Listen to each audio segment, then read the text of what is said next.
Hello, everyone. Welcome to Pre-Lecture 14. In this lecture, we're going to be talking a little bit more about acids, bases, and how to factor them into calculations.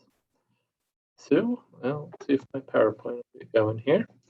So what we talked about last class was that we can determine the pH of something by taking the negative log of our concentration of hydronium, H3O+. Sometimes I'll also call that H+.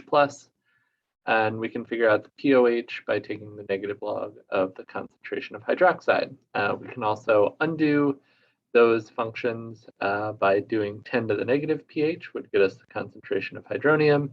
10 to the negative pOH gets us the concentration of hydroxide, right? We can also interconvert between them using Kw. So Kw is our concentration of hydronium multiplied by our concentration of hydroxide in water. And it will always equal 1.0 times 10 to the minus 14th. And so if our concentration of hydronium and hydroxide are equal, each should be 1 times 10 to the minus 7. Okay. Also a reminder that we talked about what our strong acids are, as well as our strong bases. They're shown in that red box there. So if you have not started to memorize those, I would highly, highly recommend that, because the easiest way to tell if something is a strong acid or a weak acid is to know what your strong acids are. And if you know it's an acid and it's not one of those strong acids, you know it is then a weak acid. Same goes with bases. And so we primarily talked about those last class, and we started to talk about weak acids. And so weak acids only partially ionize in water, meaning that we are in equilibrium and we can write our products over our reactants, like is shown here, to calculate the equilibrium constant. Something that I didn't bring up last class that I do want to clarify just to make sure is concentrated acids and bases have a high concentration but can still be very dangerous even if they are weak acids. Similarly, acids that are dilute can be strong and have low concentration, but if they're dilute, they won't be very harmful. Okay, so something like lemon juice or vinegar, or I guess, lemon juice and vinegar are both weak acids, but also dilute. But say we had a very dilute solution of hydrochloric acid, that still might be fine. It might actually be harmful if it is dilute enough. So just wanted to take a moment to distinguish between things that are dilute and concentrated, and that being different than things that are strong and weak. Okay, right. And so that is some of the things that this chart kind of differentiates is between strong acids. And so we have our strong acids here that undergo complete ionization, and then our weak acids are basically the rest of these, with water itself being a weak acid. And then on the tail end, we have our weak bases that then basically, if we look at the chart the opposite way, these are weak bases. And then if we were to add in some hydroxide components, that would then be a strong base. Okay. So returning to Ka, and we can also talk about Kb. And so Kb has to do with weak bases that partially ionize in water. And so typically our base will be neutral if it's weak, but it can also have a charge, and we want it to react with water. And when it reacts with water, it gains a proton, again, as a Bronsted-Lowry base. To remember your definitions there, forms this conjugate acid as well as hydroxide as a conjugate base. And so we can write our Kb expression, remains the same as all of our equilibrium expressions of products over reactants raised to their powers. Okay. So something to keep in mind that as Ka gets larger, the strength of the acid will increase, and as Kb gets larger, the strength of the base will increase.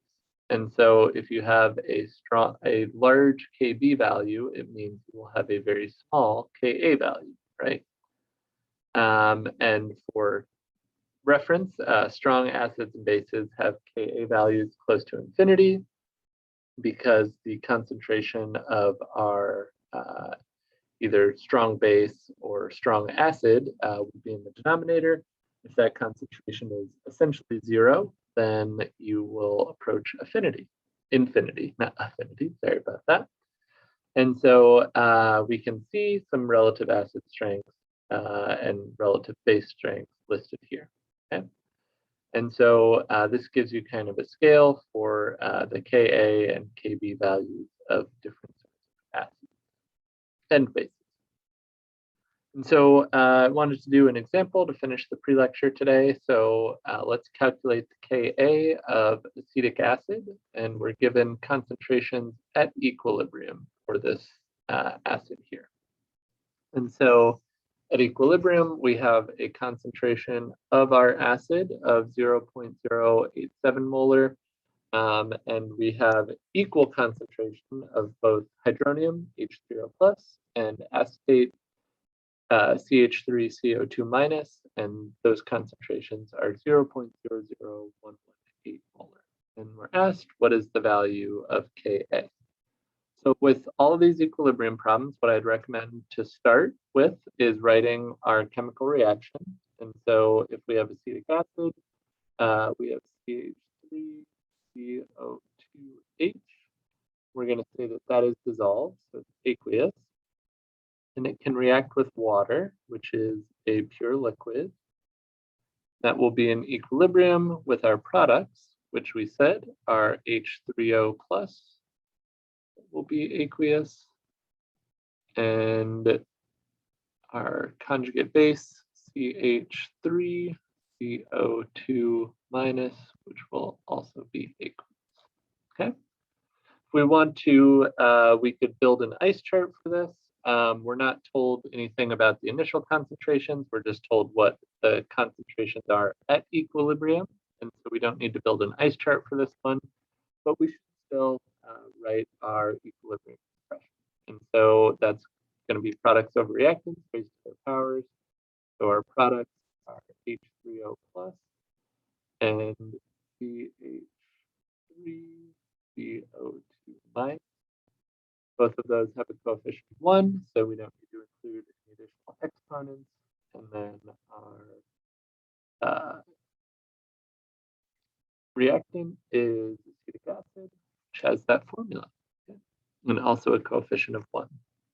And so if we plug in the values here, we know that H3O+ and CH3CO2- have the same concentration. And so I am just going to put 0.00118. I'm going to square that because it would just be multiplied by itself. And then our concentration of acetic acid itself is 0.0787. That will be equal to our Ka. And so if you plug this into a calculator, I got a value for Ka equal to 1.77 times 10 to the minus 5. That's our Ka value. We will do some more practice in class evaluating acid and base strength, as well as some further equilibrium calculations. If you have any questions, please let me know. Otherwise, I will see you in class on Thursday.